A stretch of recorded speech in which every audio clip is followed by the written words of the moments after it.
And let me tell you, when the revival begins, you cannot shut down the operations of God in the lives of men. I always say, if God put a gift upon you, an ability upon you, no matter how men try to shut it down, they can't. Shutting it down is killing you. And that's why I always appeal unto men. I have counseled some married people. The problem of the man was that the woman always go about preaching the gospel. To him, he said, can't she be a normal housewife? I said, didn't you know that there is a calling upon her before you marry her? Imagine you marry a woman that you know that she was a preacher from the beginning. Don't you know that she will continue what she is doing? Now you want to circumcise her and automatically castrate her and make her a housewife.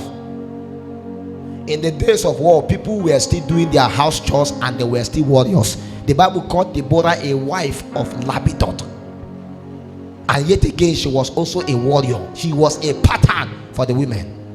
And if you say you don't like Deborah, I present to you Esther. That Esther was also a wife to the king, but she didn't let the comfort of the palace destroy her altar. Because in the days when it became of war, she switched her regalia. Say, gather the people, summon them. Let everybody fast and pray. If I perish, I perish. At that moment, I knew that she was not just a fine girl. Because she didn't talk about that, gather, let's do beauty parade. I know this king like women, but eventually he will see one of the beauty lady again in the Jews. Let's parade more beautiful ladies to the king. They know it's a waste of time, but they knew that the matters can be controlled from the realm of the spirit. Say, this matter is by the decree of the watchers, to the intent that the living may know that the Most High holdeth over the affairs of men, and he giveth it to whosoever he pleased. In the days of revival, men control the matters in the realm of the spirit. It still wonder and amaze me how some of our fathers rose in obscurity.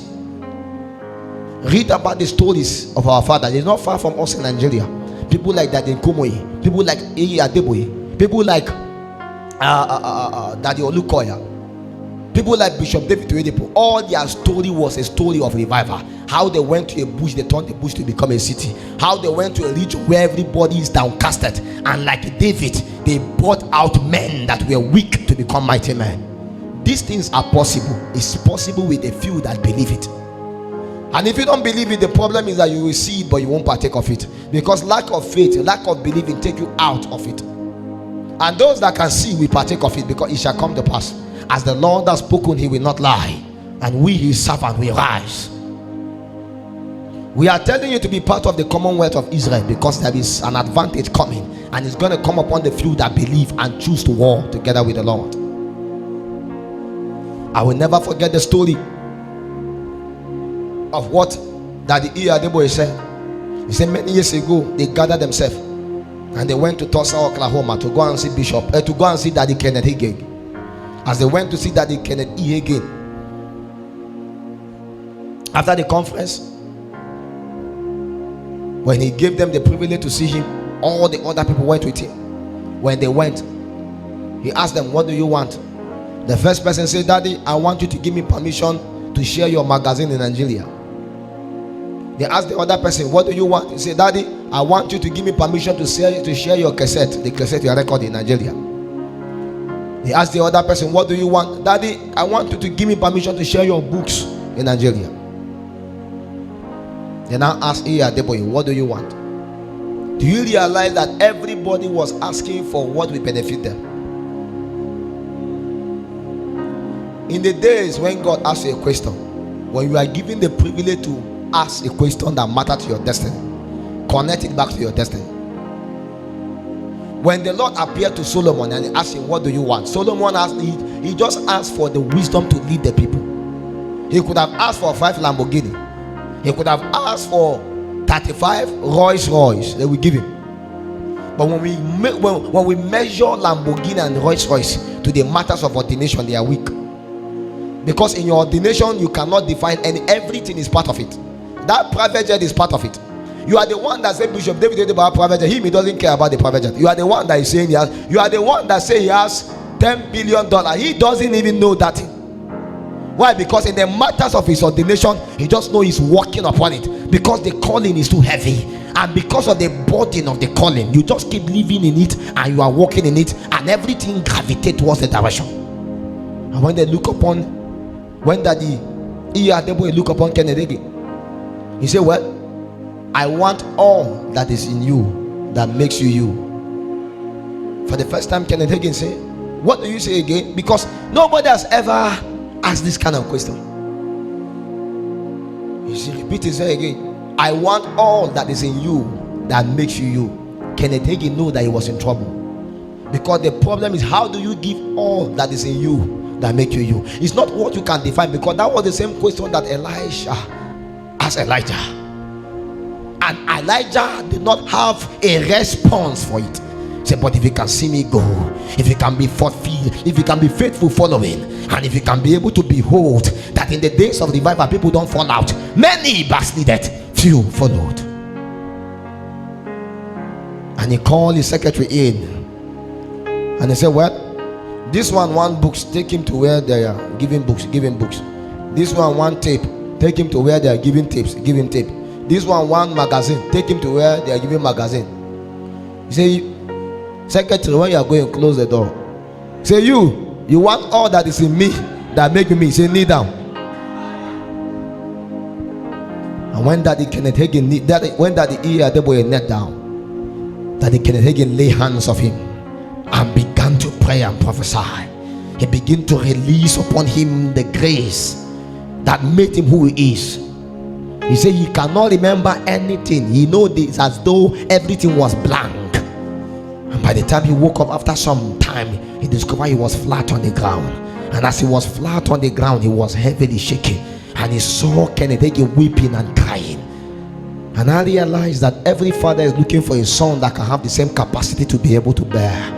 And one of the greatest cry of Jesus, cry of the Lord, is to find that lady, find that man that is willing to bear, and he can look upon and say, this is my only begotten son, upon whom I am well pleased. There were many sons, but there are few that he is pleased with them. For the first time that Kenneth Hagin saw someone that is willing to continue in the same light, and it was evident when they returned back to Nigeria, it was evident that he got something. Not long ago, they went back again together with his father in the Lord. The man that started Redeemed Church, they went back again. They were still there to pray. That was the same time they were about to transfer Redeemed Church to him as to be the overseer. The man was there, and suddenly he felt his time was already there. And as they were praying in Oklahoma, and they were in a hotel, and Baba said, Kai, the Lord said I must transfer everything I have to somebody here. The man may not be able to speak English, but there is an ordination that has nothing to do with language. You see, this thing is not grammar. Study your English very well, but in the days of power, it's not the grammar in it. So these were unlearned men. They were ordinary men, common men. If you look yourself as common, all the apostles were common, but something was transferred. And while they gathered together and began to lay hands on that Adeboye, it was recorded literally that the entire hotel began to shake. It was shaking until it cracked to the down, and they were on the top floor. That was that moment that they transfer everything. No wonder this man caught a spirit, caught a grace that today, an old man like that, still on flame, still on fire. Sometimes you see him on youth meeting, he was still high. I saw a meeting that Dunsi brought him. He was there.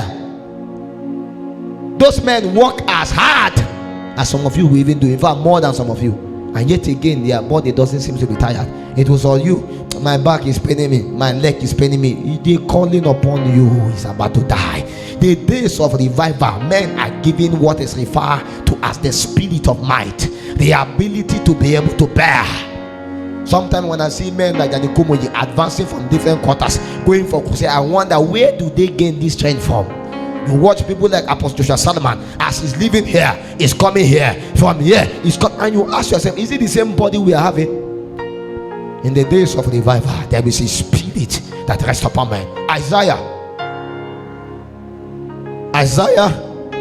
chapter 11, right? Isaiah chapter 11 from 2. The Bible says, and the spirit of the Lord shall rest upon him, the spirit of wisdom and understanding, the spirit of counsel and might, the spirit of knowledge and of the fear of the Lord. In the days God wants to revive men, this is what he does. On the last day I will pour out my spirit upon all flesh. Your sons and daughters shall prophesy. Your old men, your young men, they will dream dreams, they will see vision. This is the spirit that pioneered these things. You don't just prophesy because the spirit of prophecy come. It's because there is a combination of many things. And that is the reason why you may not even be looking for the spirit of prophecy. If you begin to work with God continually, consistently, studying and understanding come, your eyes open by default. I don't know about you, but you can just sit down with the scriptures as you are studying and you begin to see visions. Why? Another spirit called the spirit of understanding.